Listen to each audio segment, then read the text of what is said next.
Salam sejahtera selalu buat kita semuanya. Terima kasih kita bertemu kembali pada sesi perkuliahan di front office. Pada kesempatan kali ini kita akan membahas terkait dengan metode forecasting atau peramalan. Di mana metode forecast ini sangat kental sekali di dalam kita menyikapi di tata operasional yang ada di front desk agent atau front office department, ya. Di mana untuk metode forecasting ini memang sangat dimungkinkan sekali setiap hari dibuat per minggu, ya, biasanya seperti itu. Tetapi di sini kita akan membahas bagaimana pemahaman mengenai forecasting itu sendiri, maksudnya bagaimana, tujuannya apa, pengertiannya seperti apa, dan prosesnya nanti seperti apa. Ya, seperti itu. Baik, kita kupas dulu terkait dengan pemahaman mengenai forecasting. Ya, di sini forecast adalah suatu kegiatan memprediksikan suatu hal atau kondisi yang akan terjadi di masa yang akan datang dengan periode waktu tertentu, di mana dalam memprediksi itu membutuhkan data-data yang akurat di masa lalu atau di tahun-tahun sebelumnya. Dan nanti hal ini bisa dikomparasikan untuk ukuran di masa sekarang ini apakah bisa memenuhi target yang telah ditentukan oleh manajemen atau perusahaan. Itu ya, forecasting kita mengkondisikan ini diukur dari pengalaman di tahun lalu, sekarang, dan nanti juga ke depannya itu seperti apa untuk masalah pangsa pasar yang akan kita kondisikan dengan perusahaan yang kita kelola. Itu adalah pemahaman mengenai forecasting. Nah, selanjutnya adalah untuk fungsi dari forecasting atau peramalan itu sendiri adalah untuk membantu memudahkan sebuah perencanaan di masa yang akan datang secara tepat untuk menentukan berbagai sumber daya yang dibutuhkan di masa yang akan datang juga, dan nanti ini digunakan untuk membuat keputusan yang tepat dan akurat, ya. Jadi tepat sasaran dan juga akurat di dalam data-data yang diperolehnya. Itu adalah fungsi forecasting. Ya. Selanjutnya, tujuan adanya forecasting itu apa? Nah, ini tujuan dari forecasting itu sendiri pertama adalah jelas sebagai dasar perusahaan di dalam mengkaji kebijaksanaannya. Kebijakan yang diambil itu nanti dikondisikan dengan forecast yang telah kita susun, ya. Tuh. Nah, yang kedua, meningkatkan efektivitas serta efisiensi rencana bisnis perusahaan. Jadi ini untuk meningkatkan keefektifan, ya, serta istilahnya efisiensi di dalam segala bidang, baik itu efisiensi biaya maupun juga efisiensi yang terkait dengan hal-hal yang tak terduga. Nah, itu hal-hal tak terduga ini berkaitan dengan adanya delay atau gangguan terhadap suatu kebijakan perusahaan. Nah, seumpama nanti ada suatu bencana alam, ada suatu apapun, ya, itu nanti akan dikondisikan dengan kenyataan yang ada saat ini. Jadi forecast itu juga ditimbang dari pengalaman masa lalu atau tahun-tahun sebelumnya, sekarang, dan nanti kira-kira di masa depan seperti apa. Tuh. Lagi seperti itu ya tujuan dari forecasting. Sekarang manfaatnya apa? Ya. Manfaatnya adalah membuat perusahaan mampu meningkatkan pengawasan terhadap seluruh kegiatan di perusahaan. Jadi membuat perusahaan mampu meningkatkan pengawasannya terhadap semua operasional yang ada di perusahaan tersebut.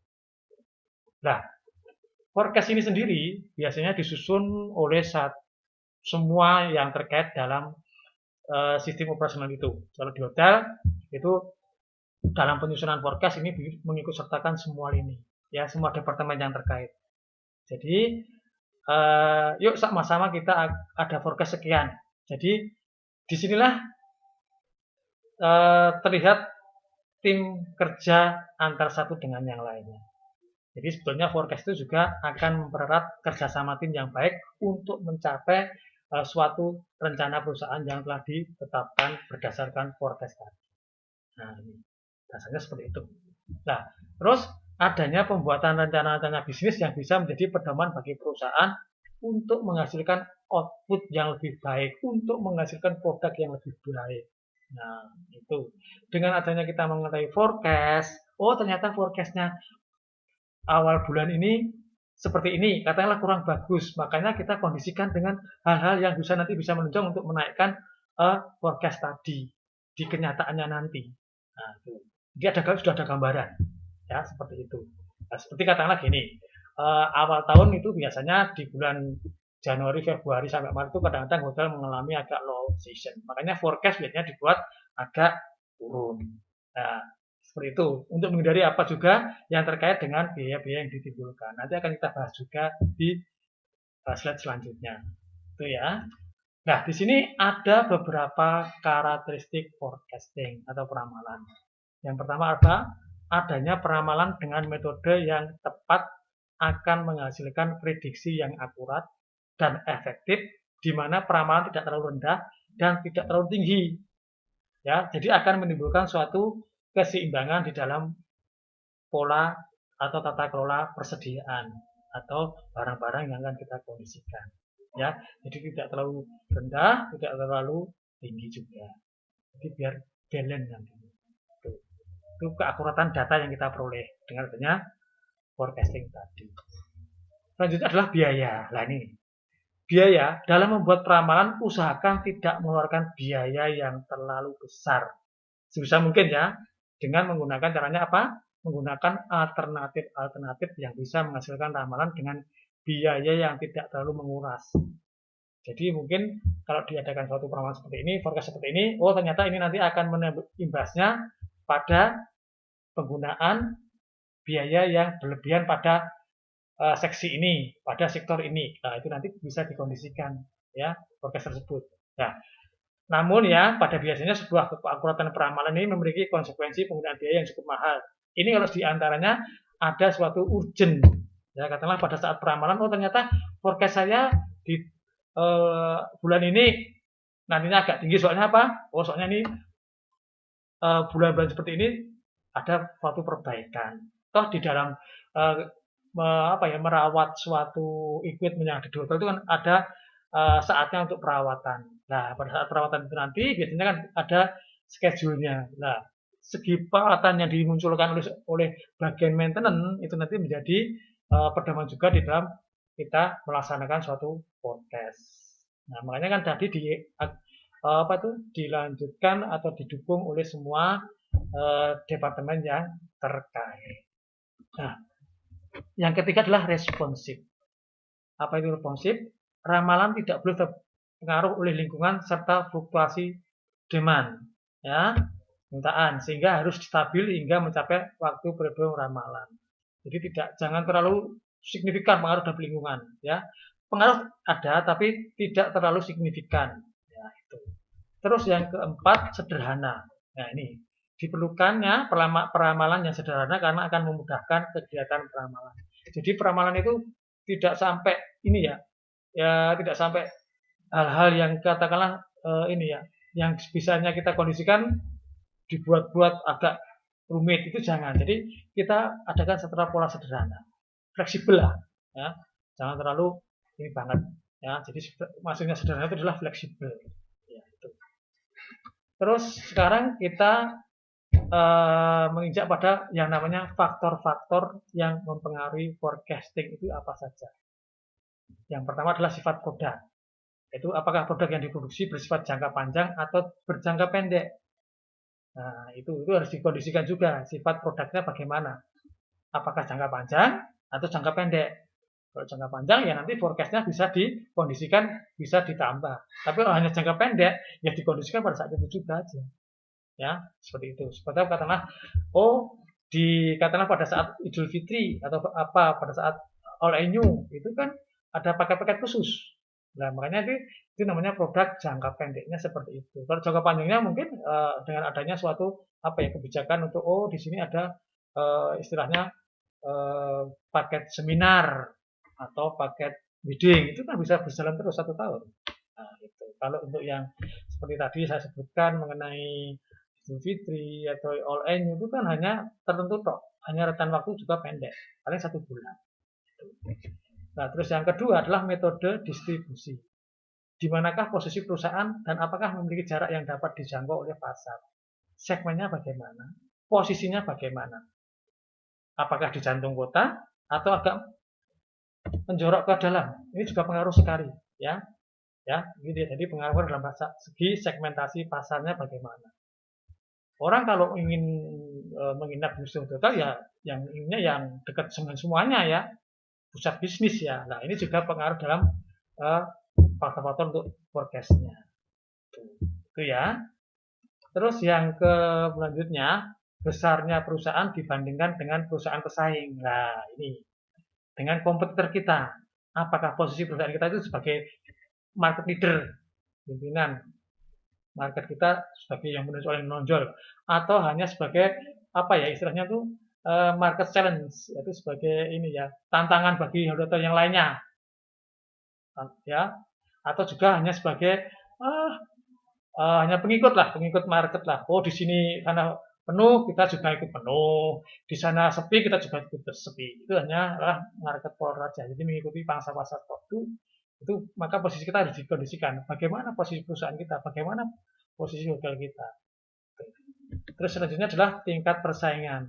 Nah ini, bagaimanakah posisi perusahaan dibanding dengan posisi perusahaan lain di pemasarannya bagaimana? Di global pemasaran itu apakah posisi kita itu hanya segmennya untuk walk-in guest, atau hanya segmennya hanya untuk orang-orang tertentu, atau hanya untuk government, atau hanya untuk corporate, atau memang semuanya mencakup, ya seperti itu. Terus yang selanjutnya adalah data historis, di mana data yang diperlukan untuk melakukan peramalan 5 tahun, minimal 5 tahun, ya minimal 5 tahun. Itu data historis kita gimana historisnya, itu ya. Terus sekarang kita melanjutkan mengenai jenis-jenis forecasting. Nah, di sini sebetulnya ada beberapa macam jenis forecasting, ya. Tapi di sini saya ambil yang terkait dengan berdasarkan jenis data yang diambil. Soalnya yang namanya forecasting itu kalau di hotel biasanya terkait dengan data, ya, data yang harus akurat. Entah itu data dari secara kualitatif maupun data kuantitatif, angka-angka. Nah, sekarang saya ambil ini adalah data kualitatif. Yaitu peramalan kualitatif adalah peramalan yang dilakukan dengan menggunakan data-data berbentuk kualitatif di masa lampau, di tahun lalu. Ya. Nah, terus ini data-data kualitatif ini biasanya berupa pengetahuan dan pengalaman bagi mereka yang mengalaminya, karena ini sangat tergantung dengan penyusunnya. Jadi yang menyusun itu kan yang pernah mengalami. Ya. Contohnya seperti apa? Nah, ini sumber-sumber dalam forecasting yang terkait dengan kualitatif ini adalah katakanlah dari sumber-sumber pendapat dari salesman atau bagian sales and marketing, ya, dari pengalaman sebelumnya bagaimana, pangsa pasarnya juga terbentuk pangsa pasar. Terus dari pendapat para manajer, oh seperti ini. Jadi antara pendapatnya manajer personalia dengan manajer front office mungkin ada perbedaan, ya, itu. Terus ada lagi juga pendapat para ahli, ini biasanya dikondisikan melalui kuesioner juga, ya. Ada beberapa kuesioner yang dilaksanakan oleh hotel juga, dan juga ada yang melalui pendapat konsumen atau tamu. Nah, ini adalah sumber-sumber yang secara kualitatif tadi. Ya, baik. Sekarang kita menginjak pada yang namanya sumber yang berasal dari dengan metode kuantitatif, di mana peramalan kuantitatif adalah peramalan yang dilakukan dengan menggunakan data-data yang otentik di masa lalu atau di tahun lalu, di mana data tersebut benar-benar ada. Dan datanya juga dapat dikonversikan dalam bentuk data kuantitatif atau numerik dengan secara angka. Nah ini, ya ini diharapkan ini dapat terus, apakah bisa terus bertahan di periode yang akan datang atau sudah tidak bisa relevansi lagi. Artinya akan diganti dengan metode saat ini juga. Yang saat ini sedang berkembang itu seperti apa? Ya, kalau masih seperti tahun yang lalu ya sudah kita menggunakan forecast dengan metode kuantitatif berdasarkan data-data yang otentik pada masa lalu dengan ada sedikit di-mix dengan yang sekarang ini.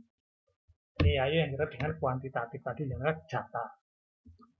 Nah, metode kuantitatif ini ya, ini juga ada beberapa ciri-ciri khususnya. Pertama adalah apa? Model seri waktu, di mana metode yang digunakan untuk menganalisa suatu data merupakan fungsi dari waktu. Jadi menggunakan analisis datanya. Selanjutnya adalah model causal, metode yang menganggap bahwa suatu variabel memiliki hubungan sebab akibat saling keterkaitan satu sama lain. Nah, itu adalah yang satu metode causal atau yang menganggap adanya hubungan sebab akibat dengan satu atau lebih variabel bebas. Oh, ternyata pada all itu nantinya itu banyak tabung yang hutan jadi lebih full dikarenakan ini.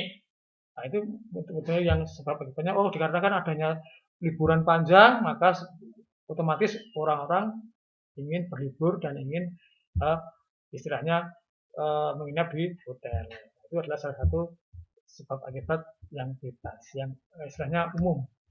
Tuh. Selanjutnya kita akan melangkah pada yang namanya langkah-langkah forecasting itu bagaimana, atau langkah-langkahnya dalam kita melaksanakan suatu peramalan.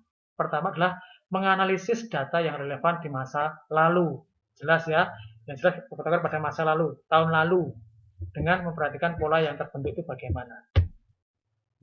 Selanjutnya menentukan metode yang akan digunakan. Jadi setelah nanti menganalisa data, terus nanti kira-kira dalam penganalisaan data ini metode yang relevan itu apa yang digunakan ya dalam peramalan itu. Dan ini dimungkinkan dengan sedikit kesalahan nantinya. Ya, jadi ada sedikit suatu katalah ini ya kekurangan hanya sedikit diminimize. Ya. Terus memproyeksikan data di masa lampau atau di tahun lalu dengan metode yang dipilih dengan memperhatikan ini tadi pertimbangan faktor lingkungan, kebijakan eksternal, perkembangan lingkungan teknologi dan teknologi juga. Itu ya, yang terkait dengan langkah forecasting. Nah, sekarang prosesnya. Proses forecasting itu adalah pertama, prosesnya adalah menentukan tujuan dulu. Di dalam proses adalah menentukan tujuan dengan membuat peramalan maka harus dimiliki tujuan yang jelas. Dengan adanya forecasting diharapkan ada tujuan jelas yang nantinya digunakan untuk mengambil keputusan yang tepat dan tepat sasaran. Nah, itu. Memilih teori, ya ini menggunakan teori yang tepat juga dan sesuai dengan ramalan yang tadi dibutuhkan, ya karena dapat mempermudah kegiatan dan mendukung peramalan tersebut atau forecast tersebut. Selanjutnya pencarian data yang tepat. Nah ini data yang tepat perlunya data yang relevan supaya menghasilkan peramalan yang sesuai. Lanjutkan dengan analisa data. Nah, dengan adanya analisa data ini kadang-kadang memang kita harus menganalisa secara peramalan itu secara teliti. Jadi semuanya itu adalah by data sebetulnya. Yang namanya peramalan itu semuanya harus mengacu pada data, baik itu data secara oral maupun juga data secara tertulis akurat. Makanya tadi ada yang kualitatif dan ada juga kuantitatif. Nah itu. Nah selanjutnya adalah mengestimasikan model awal. Kita akan menguji data yang ada dengan metode yang telah kita pilih. Diuji juga. Kira-kira metode yang kita pilih itu sinkron enggak dengan ramalan yang kita kondisikan tadi.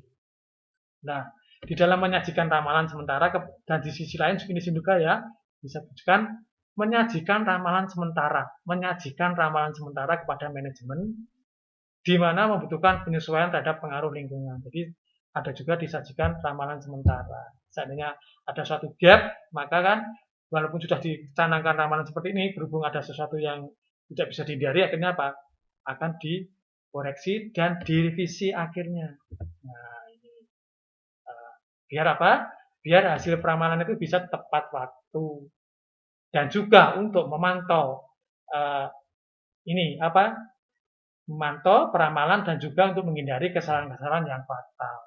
Jadi sebelum terjadi sudah bisa di skip dulu atau di save dulu.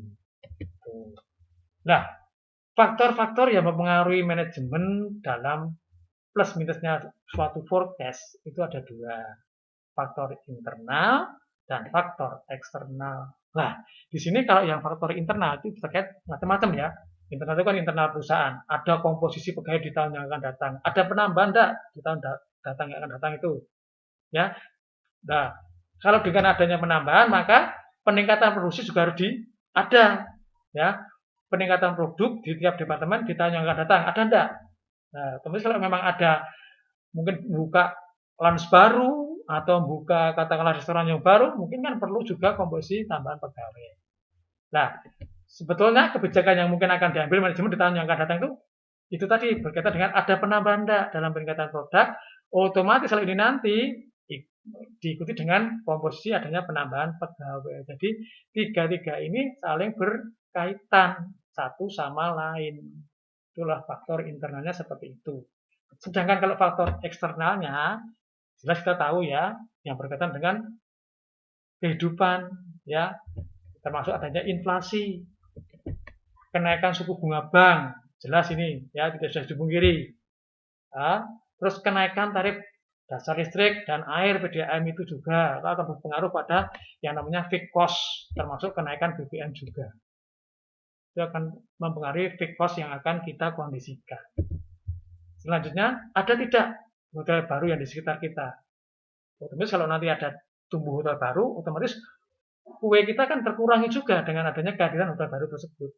Nah ini harus dicermati juga, termasuk keadaan politik negara atau dunia saat itu. Kira-kira politiknya sedang bagus atau tidak. Nah itu. Selanjutnya didukung dengan jadwal penerbangannya, ada penambahan atau malah ada pengurangan. Nah, atau ada pengendalian di jadwal penerbangannya. Nah, termasuk nanti perkembangan tingkat ekonomi masyarakat. Ya, ini adalah salah satu contoh yang terkait dengan faktor-faktor eksternal. Ya, itu ya. Jadi pada kesempatan ini sudah kita jelaskan terkait dengan pengertian forecasting, terus tujuannya apa, manfaatnya apa, karakteristiknya apa, bagaimana, terus prosesnya bagaimana, selanjutnya pelaksanaannya bagaimana, dan terakhir faktor-faktor yang mempengaruhi itu apa saja. Demikian dari kami, mudah-mudahan ini dapat bermanfaat dan dapat menambah pemahaman kita terkait dengan metode forecast yang ada di front office department. Salam sehat selalu, Tuhan beserta kita. Amin.